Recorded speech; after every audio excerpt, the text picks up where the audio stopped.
നമസ്കാരം, ഞാൻ doctor Raju, ABC hospital മഞ്ചേരിയുടെ സീനിയർ കൺസൾട്ടൻറ്റ് ഓർത്തോപെഡിക് സർജനാണ്. ഇന്ന് നമ്മൾ സംസാരിക്കാൻ പോകുന്ന വിഷയം കഴുത്ത് വേദനയെക്കുറിച്ചാണ്. നമുക്കറിയാം, വളരെ കോമൺ ആയിട്ട് കാണുന്ന ഒരു രോഗലക്ഷണമാണ് കഴുത്ത് വേദന. കഴുത്ത് വേദന പല രീതിയിൽ വരാം. അതിൽ നമ്മൾ സാധാരണയായിട്ട് കാണുന്ന രോഗമാണ് സർവൈക്കൽ സ്പോണ്ടിലൈറ്റിസ്, അതായത് പടലിയിലെ തേയ്മാനം. രണ്ടാമത്തെ അസുഖമാണ് സർവൈക്കൽ ഫേഷ്യൽ പെയിൻ, അതായത് പടലിയിലെ നീർക്കെട്ട്.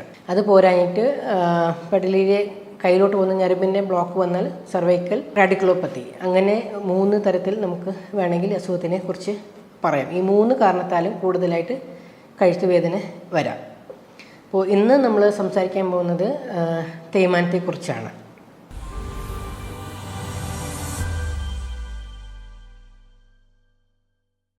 എന്തുകൊണ്ടാണ് നമ്മൾ ഈ പടലിക്ക് തേയ്മാനം സംഭവിക്കുന്നത്?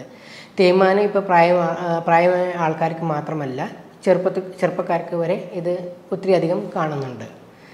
നമ്മൾ ഈ മാറിയ ജീവിത സാഹചര്യത്തിൽ, അതായത് നമ്മൾ ഇരിക്കുന്ന പോസ്ചർ കറക്റ്റ് അല്ലെങ്കിൽ ഒരേ പൊസിഷനിൽ നമ്മളിപ്പോൾ കമ്പ്യൂട്ടർ യൂസ് ചെയ്യുന്ന ആൾക്കാരാണെങ്കിൽ, അല്ലെങ്കിൽ എന്തെങ്കിലും ഒത്തിരി നേരം ഇരുന്ന് എഴുതുന്ന ആൾക്കാർ, അല്ലെങ്കിൽ ഒത്തിരി നേരം ഇരുന്ന് TV-യോ സ്ക്രീനോ കാണുന്ന ആൾക്കാർ, പിന്നെ ഒരുപാട് നേരം കുനിഞ്ഞു നിന്ന് ജോലി ചെയ്യുന്ന ആൾക്കാർ, ഇത് എല്ലാവർക്കും ഈ അസുഖം സാധാരണമായിട്ട് ചെറിയ പ്രായത്തിൽ പോലും കാണാറുണ്ട്.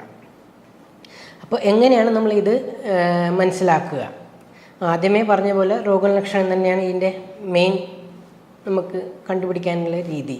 അതായത് ആൾക്കാർക്ക് ഒരു കഴുത്തിൽ ഒരു കഴുപ്പ് വേദന, നമ്മൾ സാധാരണ ചെയ്യുന്ന ജോലികൾ ചെയ്യാൻ പറ്റായിക, എന്തെങ്കിലും കാര്യം കൈവച്ച് എടുക്കുമ്പോഴത്തേക്ക് കഴുപ്പ് വേദന, അല്ലെങ്കിൽ കയ്യിൽ നിന്ന് താഴെ പോകുന്ന പോലത്തെ ഒരു ഫീലിംഗ്, ഇതൊക്കെയാണ് സാധാരണ ഒരു സ്പോണ്ടിലൈറ്റിസിൻ്റെ നമ്മൾ ഒരു രോഗലക്ഷണം എന്ന് പറയാം.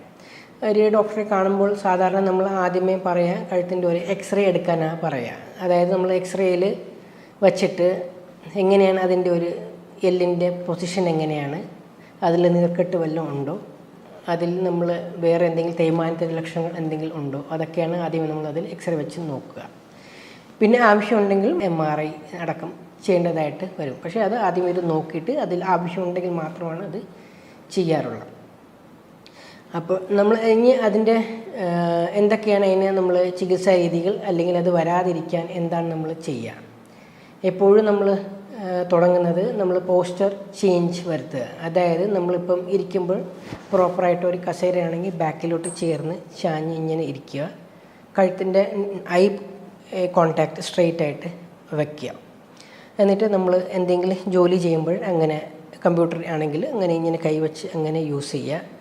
കുറച്ച് നേരം ഒരു 3/4 മണിക്കൂർ അല്ലെങ്കിൽ 1 മണിക്കൂർ അത് അങ്ങനെ ചെയ്തതിന് ശേഷം ഇടയ്ക്ക് ഒരു ബ്രേക്ക് എടുക്കുക, കഴുത്തിന് ഒരു മൂവ്മെൻറ്റ്സ് കൊടുക്കുക. അതൊക്കെ ഒരു ബ്ലഡ് സർക്കുലേഷൻ കൂട്ടാനും ആ ഒരു പൊസിഷൻ മാറാനും അത് സഹായിക്കും. പിന്നെ അതിനുശേഷം കുറച്ച് ബേസിക് ആയിട്ടുള്ള എക്സസൈസ് ഉണ്ട് കഴുത്തിൻ്റെ.